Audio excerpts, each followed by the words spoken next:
ازيكم يا بنات؟ عاملين ايه؟ اتمنى تكونوا كويسين. انا النهارده هعمل هيلثي سناك كده تقدري انك تاكليه بين الوجبات.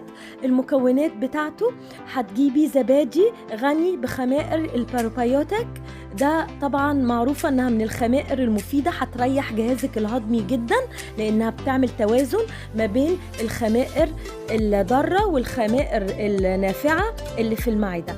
فهتجيبي واحد زبادي يكون غني بالبروبيوتيك زي اكتيفيا. هتحتاجي كمان قطع من الفاكهة النوع اللي تحبيه، انا حطيت خوخ وموز. وهحتاج حاجة كمان في بودنج بالطعم الفستق حلوة قوي، اتمنى ان انتوا كمان تجربوه برضو من نستلا.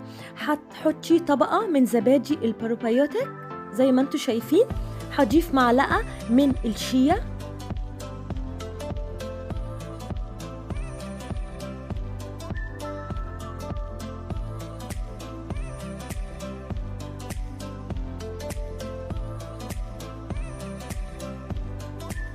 تنزلي بقطع من الخوخ او اي فاكهة عندك انتي بتحبيها. طريقته سهلة ولذيذ جدا، حتى كمان مغذي للاطفال.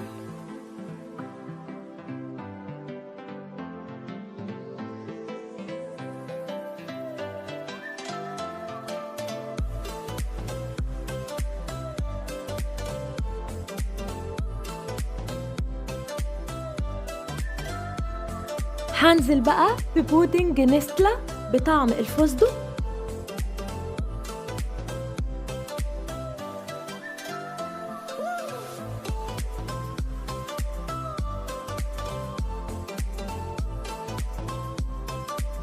واخر حاجة هضيف قطع من الفستق.